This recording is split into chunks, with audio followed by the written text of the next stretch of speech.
So Matty got access to Redfall. I have not seen it. I don't know what people are saying. I don't have any idea. Let's see what Matty thought of Redfall. Okay. Let's just see what he's thinking. Salutations, everybody. It is Matty here today, sitting down to talk a bit about a little video game you may be interested in. And no, it's not called Greenfall. It's called Redfall, baby. That was supposed to turn red. Okay, good joke, Matty. Hold on. There, worked that time. Fantastic. Yeah, Bethesda invited me. One of the reasons I love Matty is because he's a very chill dude. And also, like, his setup's always just a little janky, and I can really appreciate that. And, that's relatable. I find it relatable. Harvey Smith was in the building. I was too nervous to say anything, but this dude is one of my gaming idols, so it was so cool to just see him existing in person. But we had a chance, like I said, to play an hour and a half of Redfall. And if you've tracked my coverage of Arcane, you know this is probably one of, if not the most important hands-on session I've had in a long time with a video game. For those who don't know my history, I am an Arcane super fan. I love Dishonored 1, 2, Death of the Outsider, Prey. Go ahead, check the tapes, check my reviews. You'll see each of them are rave reviews. But when it came to Deathloop, it was a bit of the opposite. In my review, I called it the most disappointing Arcane game yet. A lot of people were upset with that, but game director Dinga Bakaba said, hey, it was a good review, man. So that's what matters to me. I'm happy that he approved of the review. So when it came to Redfall, I noticed that it was it is pretty cool that thank you, Joker, for that. I will drink something other than Red Bull. It's not super common that you see a game director directly react to a review, specifically one that's a little bit more negative. I'm with Matty. I thought Deathloop was one of the most confusing games to ever get like a tremendous review score from broader outlets. I really thought it was weird. And to this day, I mean, I guess question to you guys, can you think of any other game like a Deathloop that most people agreed was kind of but that critics just went crazy for? I know some people are going to say The Last of Us Part 2, but I will insist The Last of Us Part 2, it's a very vocal minority that dislikes it. A very, very vocal minority, but I still think the majority was still generally positive towards The Last of Us Part 2. They were bummed about it, but I think generally it was very, very positive. But I can't think of any others comparable to Deathloop where it was something where pretty much everybody was like, yeah, it's probably not a 10. Like, it's fine. It's good. But I don't know if it's a 10, you know? Forbidden West got reviewed pretty well, didn't it? The general audience said it's mid. Yeah, I guess so. Yeah, I guess that's a good example. I give that. The Sony bronies will be very upset that you said that game's mid. I've learned that the hard way. People take that game very, very seriously. I mean, if you criticize it and they're a fan of it, oh boy, buckle up. Like in my review, I grant you, I didn't phrase, or my critique, I didn't like phrase things as precisely as I think I should have. So it led to the impression, just some people, that I didn't understand some mechanics. So like I said, the grind for getting certain drops for like your equipment, the grind for that can be so tedious and annoying that I know many people who just swapped the game to very easy whenever they wanted to go out and get materials for crafting, because then you can just kill the bot and the beast and it will drop everything regardless of whether it was broken or not. In my video, I just said it will drop it no matter what. And people took that as me thinking that it was random drops for things, when no, like if you shoot the tank on the back of a Thunderjaw or something, then that tank drops, and that's a specific crafting component that you need. So if you break that particular piece of it, it's going to drop, and in theory be usable for crafting. But because I phrased it in this very like kind of offhand way of like, yeah, it'll drop, people thought I was implying it was like a random drop, like in Monster Hunter or WoW or something, or Diablo with random drops.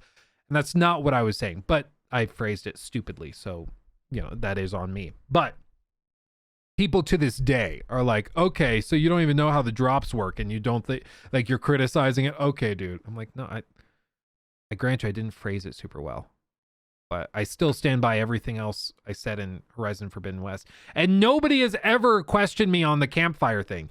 Everybody is like, yeah, I don't know how you really define it. There's so many freaking campfires for fast traveling in Forbidden West. It's actually stupid. It's dumb. And then they also have the flying thing that you get access to at the very, very end. But at that point, there's very little reason to use it. Like, it's just kind of a cool thing for screenshots, and that's it. Could have been a really cool thing for gameplay, but no. They toss it in at the very end of the game. But then they also have 1,000 fast travel points. Like, it doesn't make any sense. The whole game is kind of, oh, man. Continuation of the trend that I saw in Deathloop, where I felt like Arcane was getting a bit away from their immersive sim elements for multiplayer components. And I believe the reason they were doing that, if I were just to take a guess, is that I felt some of their games had not hit the commercial highs that they were looking for, although by God did they deserve that and more. And so multiplayer could... Yeah, we'll look at that, Derek. Oh, I didn't swap this. Professional streamer, dude. He's a Twitch partner. How? I don't know either, dude. It's just as confusing to me. Oh, goodness gracious. Anyway, Derek, yes, we will be looking at that after this. I have it pulled up right here on the top tab, so don't you worry. Don't you worry. Base a little bit easier. That would just be my guess, but as a super fan, I was struggling internally with that. I was thinking, man, I don't want y'all to go away from your absolute... The other thing that I will admit also kind of triggers me about Matty's videos is that they put in this like JRPG music all the time, and it's like a little distracting for me. Absolutely perfect core. Please don't do that. So stepping into Redfall, this co-op focused open world game that they've even gone on record as saying it's more of their attempt at Far Cry instead of Left 4 Dead, didn't really instow a lot of confidence in me, but I wanted to go in with an open mind. Did he say instow? Instead of Left 4 Dead, didn't really instow a lot of... I'm guessing he misspoke. ...confidence in me, but I wanted to go in with an open mind and see how I felt about this game. So again, a shout out to Bethesda for getting me involved. I do appreciate it a lot. It's time to talk about Redfall. For the too long didn't read, did Matty walk away? Please instow your luggage in the above apartment. I love you, Matty. I'm sorry. Feeling good about the game? Did Matty enjoy his time?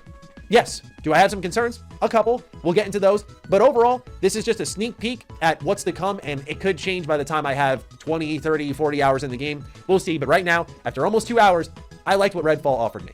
For starters, I think it's important you know this was a single player demo. So imagine me trying to keep my cool in the audience at this point in time, because I'm going into this and I see my good friend Lord Cognito. I see Lord Saab. I met my buddy Juicehead again there. I was like, okay, I'm feeling like I got my squad of 4 right here. This is going to be a good time. And Harvey Smith goes, we want to make sure you know we didn't leave behind single player. I went, oh my God, single player. Okay, bold Bethesda, but I loved it. I love the energy of that because I didn't think they were going to do that, and they did. So let's talk about the Arcane hallmarks, right? Stealth and powers. Let's begin with powers.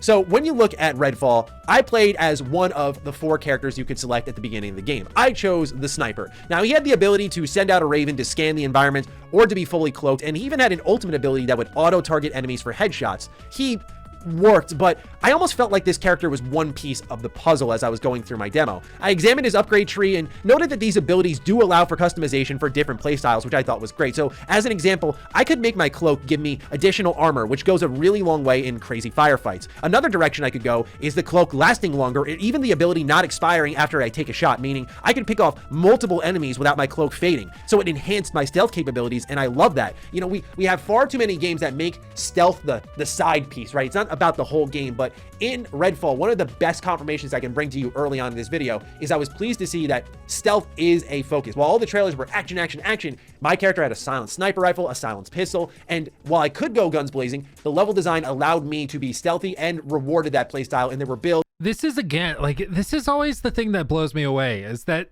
he's saying stealth is a focus.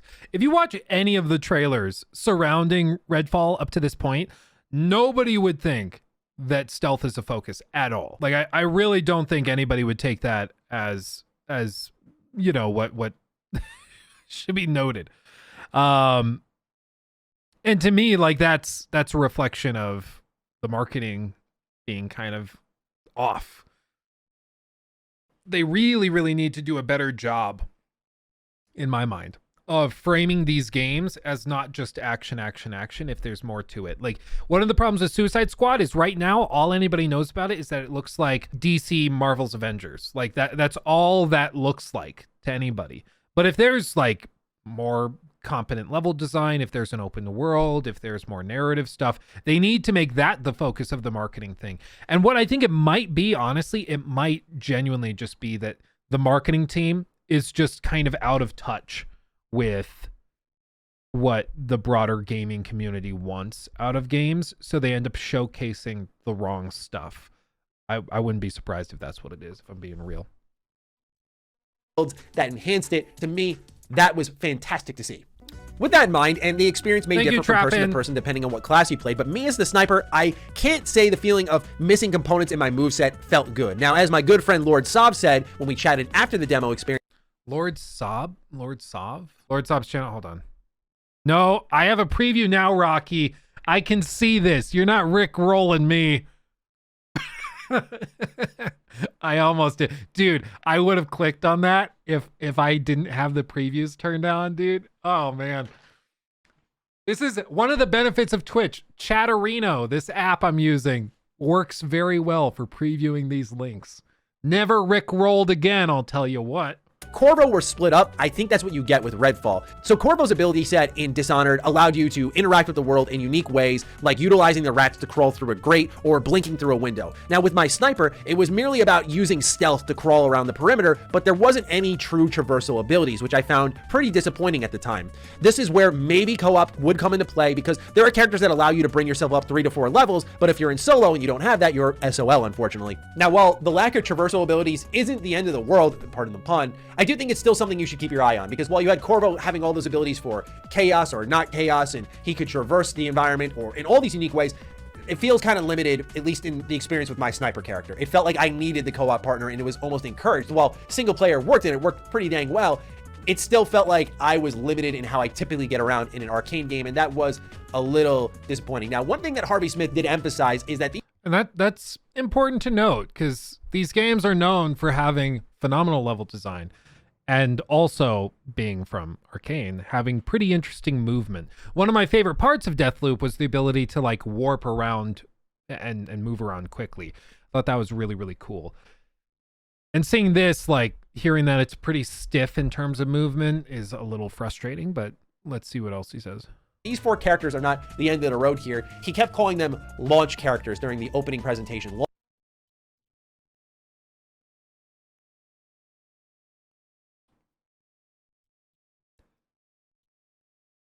Launch characters. For me, I'm not super hyped on that.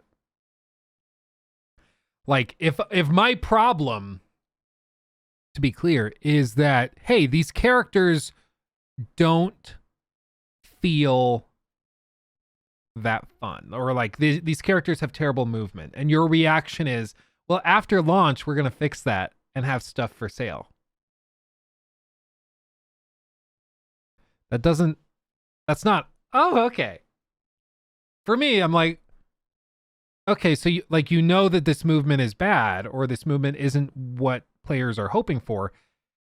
And instead of just giving us a character that has good movement, you're shifting it and you're going to sell us the solution after the fact. Like, how is this any different than every other example of a developer having something kind of broken or clunky in their game and then fixing it after launch by charging you for the solution? Like, they break it intentionally and then sell you the fix. So for me, it's not something that gets me excited. And it does bring up, to be very critical of Xbox and Game Pass at this moment, let me be clear.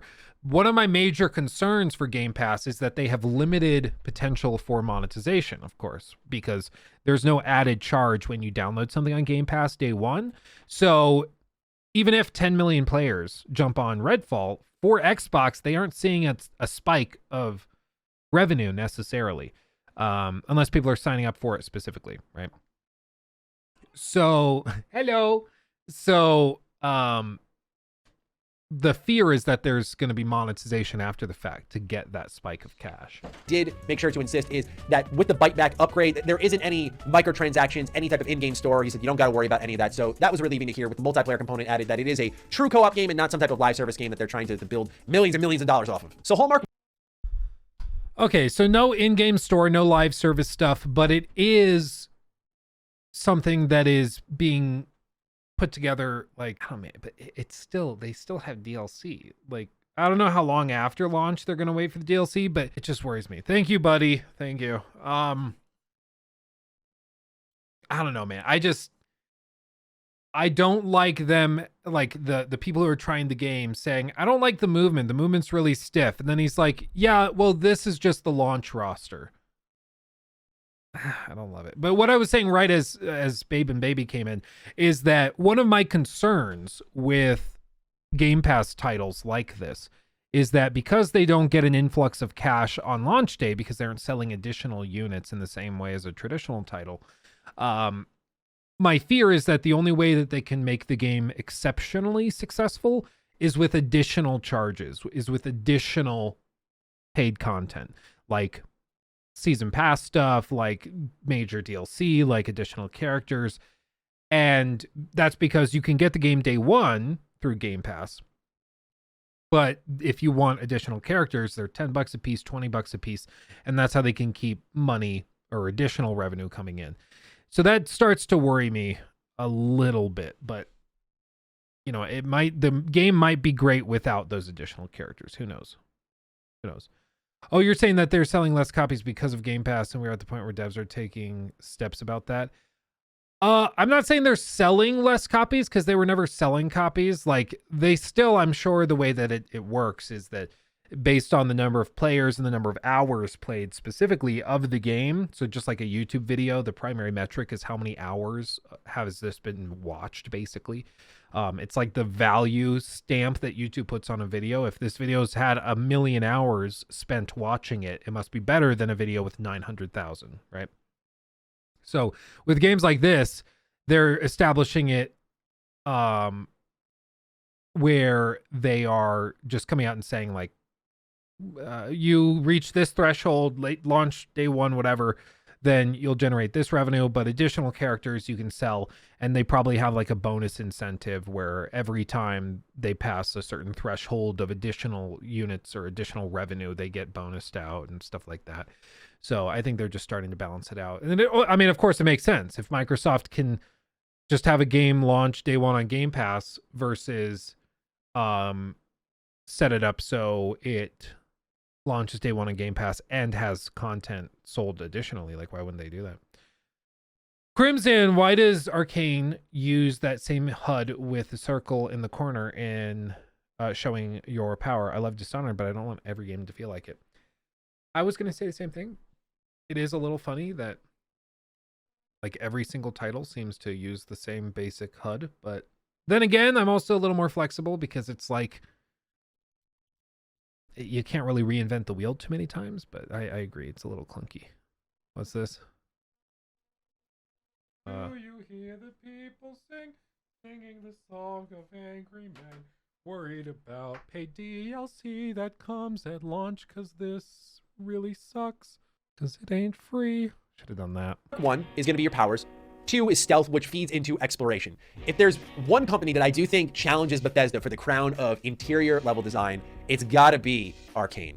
I mean, Bethesda Game Studios, I love their dungeons. I love how they're laid out. I love the interactivity. But Arcane manages to do that on a more linear scale. And because of that, there's more detail, more things to pick up and interact with, more quests to complete. So that was question number 2. If you watch my... I think he was just spitballing. I don't think he scripted this out, but more quests to complete. I don't know how you say that about Arcane. I would agree. Like, what I would say about Arcane is that there's a lot of detail in the level design, but specifically there's a lot of like crossing over paths. There's a lot of intricacy and stuff like that. But I would not compare BGS to that. I think they're making fundamentally different games. Quixley or Quixel YouTube, I think. Quixel YT, maybe? Quixel, thank you for subbing with Prime. Appreciate you. I think what he means, Derek, is that he means like Bethesda's really good at designing worlds and spaces that have what I would call are like environmental storytelling. So as you go through the level, stories are told, you know, the kind of games where like you walk into a room and there's skeletons sitting at a table and they were playing cards when the bombs fell, or they were playing cards and then they starved to death and dropped dead, you know, something like that.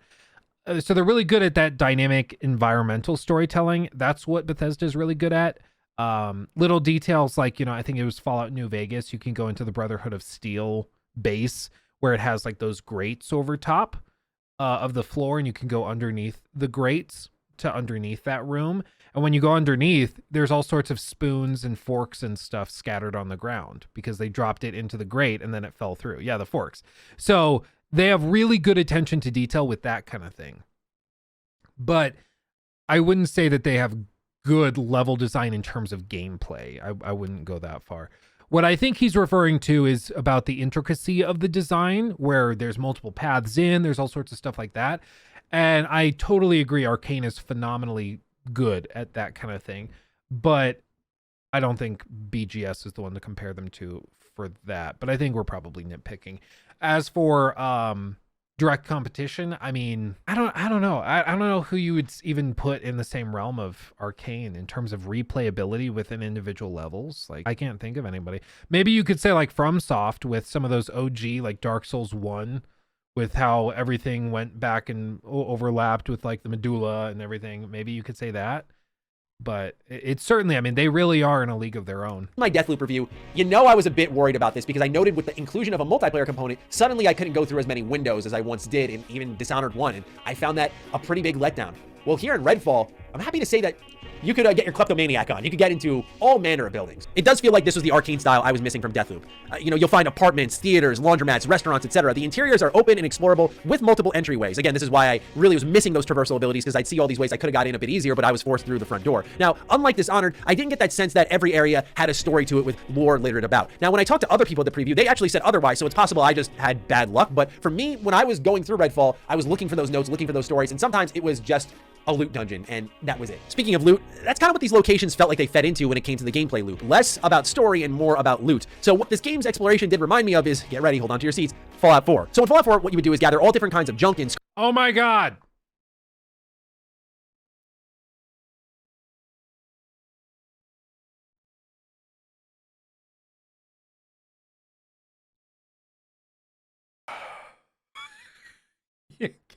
God damn it. Get the Tim the Tapman thing and give me remote access. Yeah, I was mentioning to Rocky that Tim the Tapman has like whips. His head mod has like remote access to his streaming PC. So if Tim ever does what I just did, then, you know, Rocky would be able to basically pop in and change the scene automatically.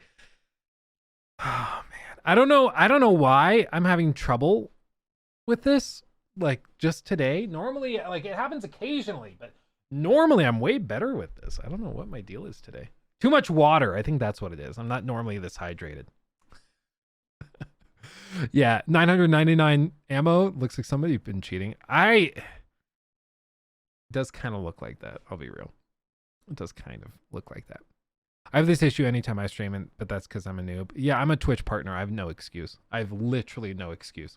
Scrap it down to build a base, right? To build new weapons. Think of that, but one step simpler, not in a bad way. The first thing I recognized when playing Redfall is how I could interact with plenty of the objects in the world and loot them. Now, to me, this is important because it adds that immersive quality to the game that I was talking about. As you pick up these items like pliers, bleach, whiskey, and so on, it'll be added into an overall supply stash, which is your currency for the game. Now, you can spend your supplies on new weapons or restock your ammunition, healing items, and I'm unsure if there are any other things to invest in, but that's what I saw in my preview time. And you'll also find survivors that you can rescue like I did in a theater where they were packed in a freezer. The main attraction here, and the reason why you're doing all this, is to get new weapons that are set with rarity tiers and item effects to boot. And given my starting point with mostly strong gear, I wasn't compelled to experiment a ton, so I didn't feel like I got a good grasp on exactly what the gameplay loop will feel like at its best. And I understand why Bethesda does this. They don't want to hand you the equivalent of a pipe pistol in Fallout 4 and say, hey, go have fun with the worst weapon in the game, right? They're going to give you the best stuff to give you the most easy experience. So I had a legendary sniper rifle that has silencer on it. I don't imagine that's what I'm starting the game with, so that would already change the dynamic of my playstyle and change how rewarding the loot is, where for me, it kind of glanced off because I had literally no need for it. As you're completing all these, you're going to get experience points that you can...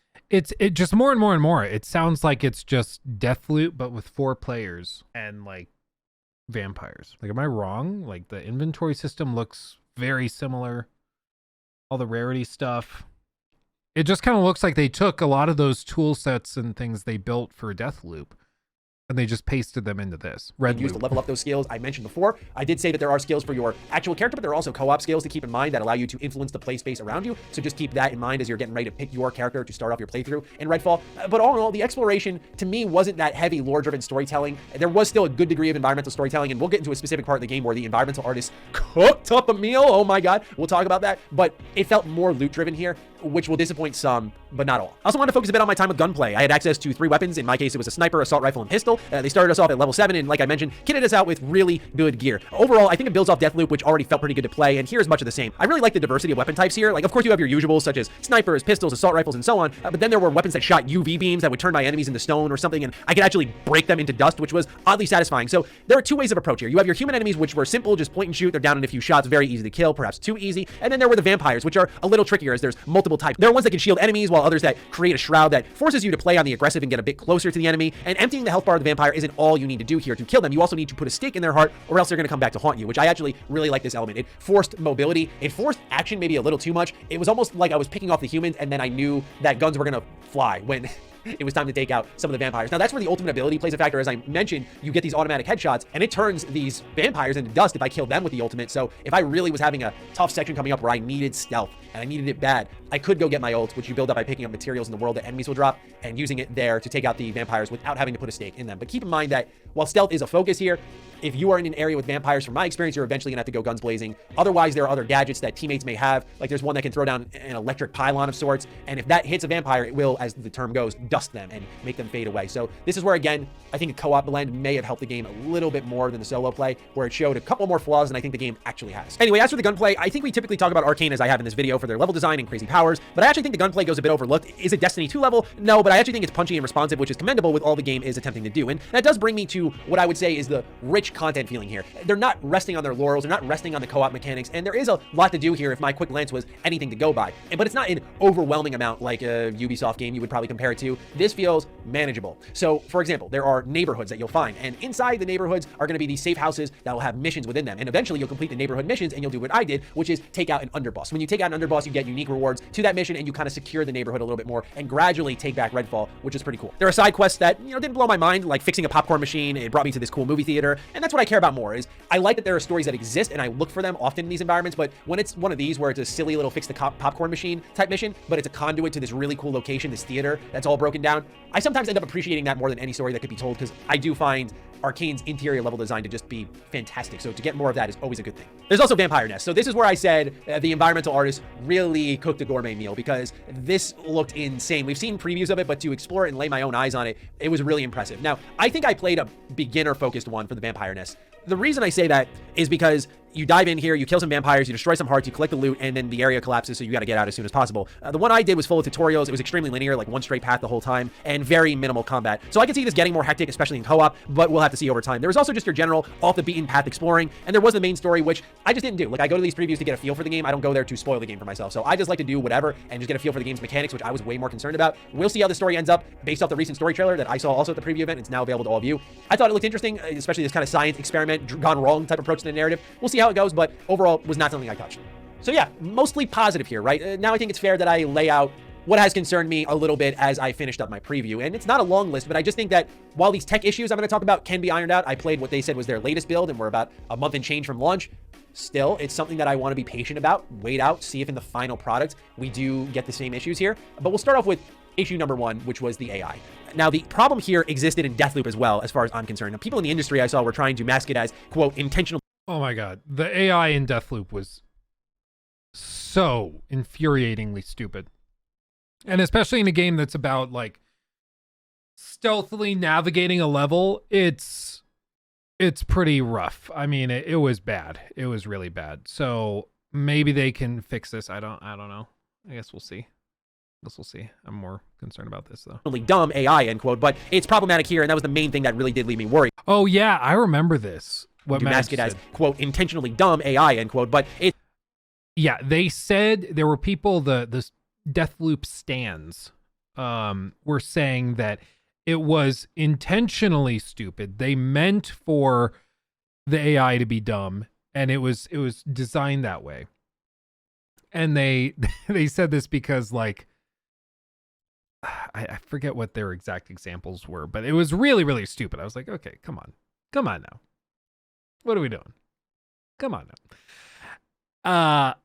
And I don't buy that for a second, because they also had that patch that came like the day that the game launched, or no, not the day. It was like in the weeks after the game launched, and they dropped it, and it was meant to fix the AI. And so I was like, wait, so if they're patching the AI, that to me at least suggests that they didn't consider it to be, like, the AI to be intentional, at least intentionally bad in that way.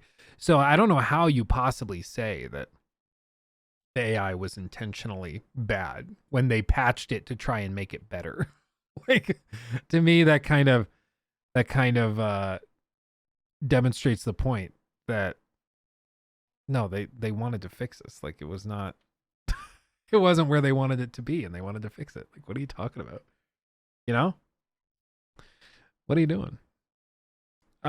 Dishonored 2 had some of the best AI though. Well, that's what I'm saying, Crimson. Like, they made this really weird choice to just dumb it down. And I don't know if it was like, let's be real, sometimes they have to dumb stuff down because it's related to, like, the server infrastructure. They can't, like, refresh the AI timings frequently enough, so the AI doesn't get, like, to pull its environment as much as it would have before. So by having the game online, the AI gets dumber. There's all sorts of weird stuff like that can go on in the background, but who knows? Joker and Narboy, thank you. It's problematic here, and that was the main thing that really did leave me worried. Enemies would be patrolling and walking into each other at walls even constantly. When guns started blazing, it would be hit or miss like it was with Deathloop. Sometimes they wouldn't register that I was there at all. At times they'd be fun and aggressive, which I personally like because the game's gunplay is strong, fluid, and can handle that chaos. But other times they would outright break down, running into walls, getting stuck in objects, not firing at me, and so on. So again, I'm willing to be patient here and see how this plays out, but this truly felt like a nearly identical experience to Deathloop. And I would rather AI be a little too dumb than too smart, because that can get frustrating fast. So I get why they did it the way they did, but me personally taking a look at it, I went, this will end up being boring for some because you can just easily conquer these challenges. I did play on the normal difficulty. I think based off my experience here, I will probably play one difficulty higher at launch. The last thing I want to take note of here is frame rate. Again, this is something I'm not going to really react to because I feel this one I'm more compelled to address simply because it reminds me of when I did make an error during my coverage of Fallout 76 when I previewed it in 2018. And during that preview, the frames were dropping constantly, but Bethesda said they were working on it. That obviously wasn't fixed by launch, and I felt foolish for not including it in my preview. Of course, there were many other things I noted, but I think it's important just to mention here that Redfall was choppy at times. There was nothing terrible, and mostly when I ventured out from the fire station to the open world is when I felt like the game was loading something here and started pretty hard. Otherwise, this would occur in pretty busy areas of the city space, but nothing too bad. Again, this is just due diligence. These could be fixed by the time the game is fully out, but I would feel like I am neglecting doing my job here by not making you aware that there could be some issues in the can that may... Totally agree. And it's very important to bring this stuff up because, like, we even saw this recently with Callisto Protocol, where we were told, Callisto Protocol, yeah, the weird stutters and hitching, yeah, we're working on that. Sure are. Trust us. We're going to fix it. And of course, never really got fixed. So, I think it's very good to just call this out and bring it up, because the one time you don't is the time that everything falls apart. All told, I mean, I'm glad to hear that they're having generally positive impressions of Redfall. I still am highly skeptical because little things like movement's not great. Then they go back and they say, well, yeah, but we're going to fix it closer to launch with DLC, or after launch with DLC. That to me isn't really a fix. You're like, you have a broken thing and then you're fixing it by selling me the solution. That to me doesn't work too great. And as for other pieces, like, it doesn't really change the core concept of the game. I'm not super interested in a 4-player co-op that also has single player, to be fair, but a 4-player co-op, like, what would you call this? A gear shooter, a looter shooter? What would you even call a game like this? I don't know. It just, as a concept, as a broader, like, genre, this genre of game doesn't really screamed to me, especially as somebody who liked the Dishonored games and Prey. It's not in line with what they normally would do. It's strange they brought the crew out but didn't allow any multiplayer. It seems like that's the primary selling point. Well, I think what they're doing is they're saying that, okay, well, the reaction hasn't been great whenever we bring up multiplayer, so let's shift focus and make them enjoy the single player. We'll sell it as a single player game first, and then we'll be like, as a single player game, the game is great, and you can play it with your friends at the same time. And I think that is a much more, I think that's a better way of selling it. Personally, I think that more people probably will be inclined to get it if they like the game for the game, and then it's also multiplayer. Like, that was the selling point behind, to a certain extent, like Elden Ring, where they sold it as it's Dark Souls but open world. They didn't say it's open world with Dark Souls elements. You know, and that little distinction in the marketing and how they present it makes one hell of a difference. It really, really does. You just have to frame these things correctly, in my humble opinion. I think you got to frame it that way. Seems like Back 4 Blood, etc. to me, fun for an hour or two with friends. Well, in that capacity, maybe it's a phenomenal Game Pass title. Maybe in that capacity, it's going to be great. I just don't know. He took my thing.